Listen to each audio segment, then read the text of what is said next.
कर्मचारियों की हाजिरी हो या वेतन, हाफ डे हो या नाइट ड्यूटी, सबका रखो पूरा हिसाब। पूरे स्टाफ को मैनेज करो एक साथ एक ही ऐप पर। डाउनलोड पगार खाता। कहते हैं डॉक्टर धरती पे भगवान का दूसरा रूप है। कोरोना के इस काल में कई ऐसे डॉक्टर इस बात को सच साबित करते दिख भी रहे हैं। उन्हीं में से एक है भोपाल के डॉक्टर यशवंत धवले। यूं तो यशवंत धवले भोपाल के हमीदिया अस्पताल में हैं, कोविड वार्ड में उनकी ड्यूटी रहती है। लेकिन सिर्फ उनकी ड्यूटी यहीं तक नहीं है। अपनी ड्यूटी खत्म करने के बाद यशवंत ऐसे मरीजों की देखभाल करने उनके घर पहुंच जाते हैं जो कि बुजुर्ग हैं, कोरोना पॉजिटिव हैं और अकेले रहते हैं। उनके बच्चे या तो बाहर रह के पढ़ाई कर रहे हैं या फिर विदेशों में नौकरियां कर रहे हैं। डॉक्टर यशवंत धवले हमारे साथ इस वक्त मौजूद हैं। कैसे आपको ये विचार आया? क्योंकि ऐसे तो कई सारे डॉक्टर्स हैं जो अलग अलग तरीके से मदद कर रहे हैं, लेकिन पहली बार ऐसा एक डॉक्टर हमने देखा जो ड्यूटी खत्म करने के बाद बुजुर्ग जो अकेले रह रहे हैं खास तौर से उनकी देखभाल करने पहुंच जाता है। ये विचार मन में कैसे आया? देखिए, बहुत सारे पेशेंट्स हैं ना, हम लोगों ने बिल्कुल एक एक खौफ का माहौल जैसे क्रिएट हो गया है हर जगह। और उस चक्कर में है ना, जितने भी बुजुर्ग दंपति है और जिनके पेरेंट्स, जिनके बच्चे लोग बाहर रह रहे हैं, उन लोगों का इनडायरेक्टली डायरेक्टली फ़ोन आना चालू हो जाता है। जैसे आपने सुना होगा कि जो अकेले रह रहे हैं उनका खाने पीने का तो कोई ना कोई संस्था कर रही है, पर ऐसे बहुत सारे लोग हैं संस्था के बाद कि कोई भी यहाँ इन लोगों के लिए खुद ही करने, मतलब ये लोग उतने तत्पर ही नहीं है कि इवन अपना सामान ही खुद बाहर लेने जा सके। तो उन लोगों का आप सोचिए मेडिकल फील्ड की सुविधा क्या मिल रही होगी, कुछ भी नहीं मिलता है इन लोगों को। ऐसे काफ़ी ज़्यादा थे। हम लोगों ने पहले तो शुरुआत करी, 1-2 लोगों से करी, फिर लगा कि यार ये सच में ही बिल्कुल असहाय है। बहुत सारे मरीज ऐसे हैं जो बेचारे चल भी नहीं पा रहे हैं, वो उठ भी नहीं पा रहे हैं। उन लोगों ने मैट को लगा के रखा हुआ है और मैट भी ऐसी है कि वो लोग भी कुछ नहीं करना चाहते हैं। तो धीरे धीरे धीरे धीरे धीरे धीरे बिल्कुल ऐसा हो गया, एक इमोशनली बिल्कुल हम लोग टच हो गए कि हम लोगों ने सोचा कि इन्हीं को ही देखने जाना है। इवन ये तक हो गया है, हम लोग यदि फ़ोन कॉल आता है तो बहुत बार जितने भी जो बाहर जो बच्चे लोग हैं उन लोगों से हम कोशिश करते हैं संपर्क करने की, हर चीज़ बताते हैं। इवन इन्वेस्टिगेशन से लेकर उनके क्या है, वीडियो कॉलिंग कराते हैं कि आपके पेरेंट्स के साथ मैं हूँ। पूरा एक इमोशनली टच देने की पूरी कोशिश करते हैं, क्योंकि आज की तारीख में है ना, कुछ चीज़ें बहुत संयम हम खो चुके हैं। पूरा संयम बहुत ज़रूरी है, साहस बहुत ज़रूरी है। यदि ये दोनों तीनों चीज़ें यदि हम में आ गई तो हम लोग कुछ भी करने के लिए तैयार है। डरना नहीं है हमें इस चीज़ के लिए।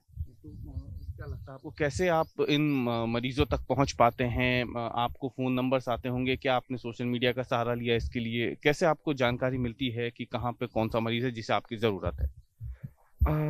हमारे अभी कुछ महीने पहले ही जो हमारा ग्रुप है, जिसमें जो मेडिकल कॉलेज का ग्रुप है, तो उसमें जैसे अधिकतर चीज़ें है ना, विनम्र श्रद्धांजलि की ही आ रही। कोई आज की डेट में बर्थडे विश नहीं कर रहा है, कोई शादी, कोई ब्याह का इन सब का नहीं हो रहा है। अधिकतर विनम्र श्रद्धांजलि। और वैसे लोगों की है कि जिसमें बोल रहे हैं कि मैं यहाँ फंसा हुआ हूँ, मेरे फादर की वहाँ डेथ हो गई, मेरे मदर की डेथ हो गई, मेरे रिलेटिव की डेथ हो गई है।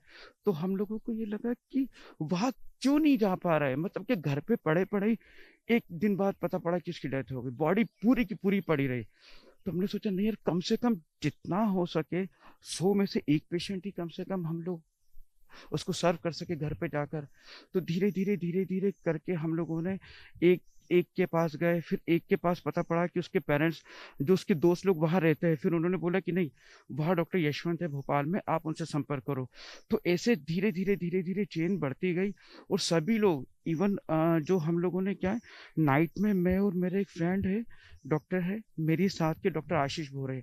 तो हम लोगों ने फिर लिखा ये, उस समय पता नहीं क्या था हमारे दिमाग में ये चीज़ आई कि यार पूरे के पूरे विनम्र श्रद्धांजलि के आ रहे हैं और वैसे आ रहे हैं जिनके बच्चे है ही नहीं यहाँ उन लोगों का। तो फिर हम लोगों ने उसमें डाल दिया, केवल व्हाट्सएप स्टेटस में डाला था कि किसी भी को, यदि किसी भी मरीज को होम आइसोलेशन वाले जो पॉजिटिव पेशेंट है, यदि कंसल्टेंसी चाहिए, किसी भी तौर पे चाहिए, घर पे जाना हुआ, टेलीफोनिक हुआ, तो मैं अवेलेबल हूँ। और अपने नंबर, और मैंने अपने बैचमेट का नंबर डाल दिया था। तो सोशल मीडिया पे इतना ज़्यादा वो हो गया, लोगों ने फेसबुक में किया और यहाँ से वहाँ लोगों के फ़ोन आते गए। पर सबसे अच्छी बात यह है कि पूरे अधिकतर हम लोगों ने ना बुजुर्ग लोगों का ही देखा है 80%।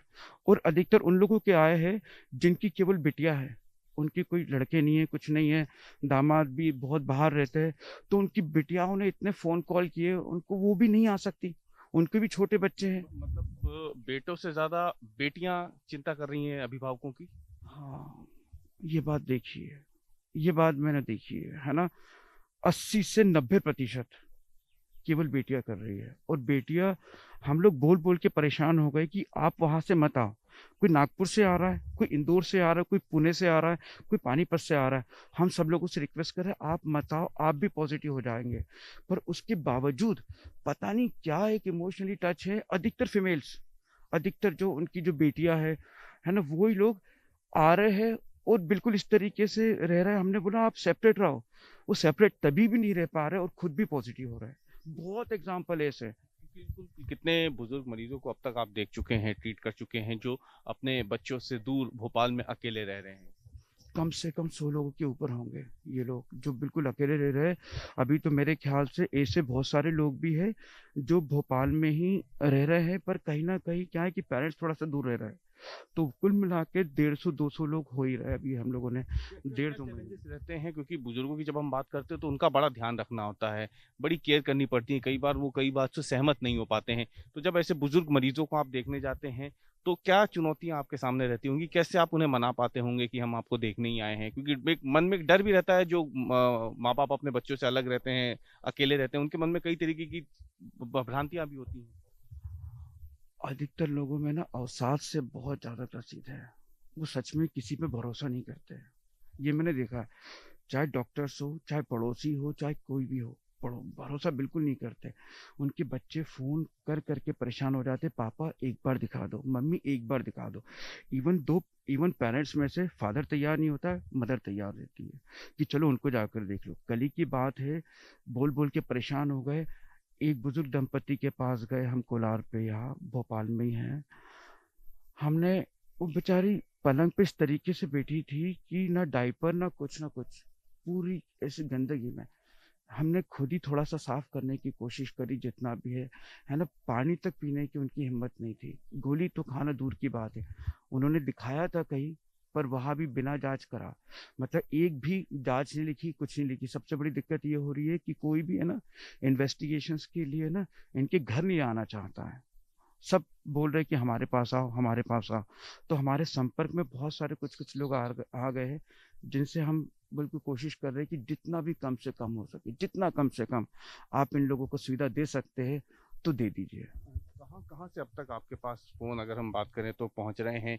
क्या केवल भारत से ही अलग अलग राज्यों से आ रहे हैं, या फिर विदेश से भी बच्चे जो हैं अपने माता पिता की चिंता के लिए आपको फोन करें? कहाँ कहाँ से अब तक आपके पास फोन आ चुके हैं? ऐसी काफ़ी कंट्रीज हैं जहाँ से आ चुके हैं। यूएसए, यूके से आ चुका है, ऑस्ट्रेलिया से आ चुका है, ये टर्की हो गई, वहां से तक आ चुके हैं। सब लोगों को एक ही वो है कि वो अलग रह रहे, अलग रह रहे, अलग रह रहे। तो प्लीज यशवंत आकर देख लो, एक बार आकर देख लीजिएगा। आप कुछ नहीं करना है तो आप टेलीफोनिक, क्या आपके पास वक्त नहीं हो तो वीडियो कॉलिंग ही कर लीजिएगा। पर दिक्कत ये है कि बुजुर्ग लोगों को व्हाट्सएप चलाना नहीं आता है, वो वीडियो कॉलिंग नहीं कर सकते वो लोग, और अस्पताल भी नहीं जा सकते। अस्पताल जाएंगे ना तो इस लाइन में लगना, उस माहौल में बहुत मुश्किल हो जाता है। घर में जिस तरीके से हम लोग उनको प्यार मोहब्बत से देख सकते हैं, वो उसका अलग ही वो रहता है। और 2 महीने में हम लोग खुद ही इतना इमोशनली अटैच हो गए उन लोगों से कि खुद ही फोन कर करके पूछते हैं कि ठीक है अम्मा जी, ठीक है पिताजी, ठीक है आपके नानी जी कैसी है। हम पूछते हैं कि नानी जी के साथ एक सेल्फी लेने आएंगे हम लोग, तो बोलते हाँ सर बहुत अच्छा लगा नानी जी की, ये दिया। दवाइयाँ ही देते हैं आप लोग, या फिर उनके साथ थोड़ा टाइम भी स्पेंड करते हैं, ताकि उनके मन में जो एक अकेलेपन की भावना है वो भी दूर हो? देखिए हम लोग कभी भी 5 मिनट नहीं देते किसी मरीज को, ना आधा घंटे देते। हम लोग कम से कम उनको 1.5 से 2 घंटा देते हैं। 1.5 से 2 घंटा एक मरीज की काउंसलिंग के लिए बहुत जरूरी है ना। और यदि इन लोगों को हम लोगों ने इतना टाइम नहीं दिया और बिल्कुल देख के छोड़ दिया, तो वो फिर डॉक्टर बदलता रहता है, बदलते रहता है, बदलते रहता है। हम लोगों के पास जो एक बार टच में आया उसने कभी डॉक्टर चेंज नहीं किया। हर चीज, इवन उसकी जो छोटी छोटी परेशानियां भी रहती है वो भी हम लोगों के साथ शेयर करता है। इवन जिस चीज के हम लोग जिस फील्ड के हम लोग नहीं भी जानते, तो उस फील्ड के लिए भी अपने अपने जितने भी बच्चे लोग हो गए, पेरेंट्स लोग हो गए या जितने भी रिलेटिव हो गए, उन लोगों का पूछने की कोशिश करता है। आप अपने घर से अलग रह रहे हैं, करीब 2 महीने से ज्यादा का समय भी हो गया है, हाँ। तो घर वालों को कैसे मना पाते होंगे आप? आ, मेरी वाइफ भी खुद ही गायनेकोलॉजिस्ट है ना। 2 मेरी छोटी बिटिया है, एक 4 ईयर की, एक 9 ईयर की है। तो उन लोगों को भी पता है कि पापा ड्यूटी पे जा रहे हैं, पापा वो जा रहा है। तो मैं भी कभी कभार फोन कर लेता हूँ या बीच में गुजरता हूँ तो मतलब बाहर से ही मैं उनको हेलो हाय करके चला जाता हूँ।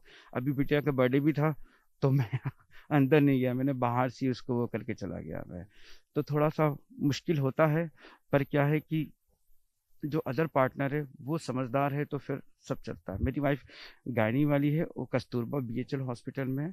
उसके बावजूद वो भी कोरोना ड्यूटी कर रही है, मैं भी कर रहा हूँ। तो इसलिए एक समन्वय है, वो हो जाता है। वो बहुत अच्छी तरीके से एडजस्ट कर लेती है मेरी वाइफ। एक आखिरी सवाल, ऐसे लोगों को क्या मैसेज देना चाहेंगे आप, जो बुजुर्ग जो अकेले रहते हैं, उनके पड़ोस में रहते हैं और उनको पता है कि इनके बच्चे जो हैं वो बाहर रहते हैं, तो ऐसे लोगों के लिए आप क्या मैसेज देना चाहेंगे ताकि एक वो भी अपने पड़ोस में रहने वालों का ध्यान रख सकें, बुजुर्गों का, खासतौर से जो अकेले रहते हैं?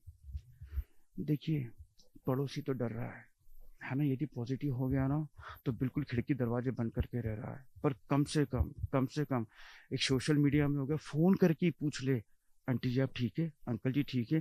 किसी भी चीज़ की, इवन किराने से लेकर पानी से लेकर किसी भी चीज़ की ज़रूरत है तो हम पूरी कर सकते हैं। यदि इवन मेडिकल फील्ड की यदि किसी की ज़रूरत है तो अड़ोसी पड़ोसी रहता है, तो कम से कम वो नहीं कर सकता है तो किसी दूसरे डॉक्टर से या तीसरे डॉक्टर से संपर्क कर सकता है। बस एक बार है ना, 24 घंटे में से एक बार, सुबह हो गई शाम हो गई कभी भी, बस थोड़ा सा बाहर से अंकल जी ठीक है, आंटी जी ठीक है, बस इतना ही करना है और कुछ नहीं करना है। बस एक बार ही हाल चाल पूछ ले, ठीक है या नहीं है। इवन बहुत सारे लोग रहते हैं कि जो बात नहीं करना चाहते है ना, पर हम लोगों ने देखा है कि पड़ोसी में जैसे जा रहे हैं तो खिड़की से बिल्कुल झांक के देख लेती है, हाँ ठीक है। इतना ही काफी है कि ठीक है, मतलब ठीक है। तो ये थे डॉक्टर यशवंत धवले, बहुत नेक काम कर रहे हैं। ड्यूटी खत्म करने के बाद ऐसे बुजुर्गों की सेवा करते हैं, उनकी देखरेख करते हैं जो अपने बच्चों से दूर अकेले यहाँ भोपाल में रह रहे हैं। बच्चे या तो विदेशों में हैं या दूसरे राज्यों में हैं। इनका साफ तौर पर कहना है कि ऐसे बुजुर्गों के लिए सिर्फ दवा ही नहीं, बल्कि इनके साथ थोड़ा समय बिताने की भी जरूरत है। उन्हें ये बताने की जरूरत है कि वो अकेले नहीं है, ताकि इस अवसाद भरे दौर से वो खुद को निकाल सकें, कोरोना से स्वस्थ हो सकें। कैमरामैन इरशाद खान के साथ रवीश पाल सिंह, भोपाल।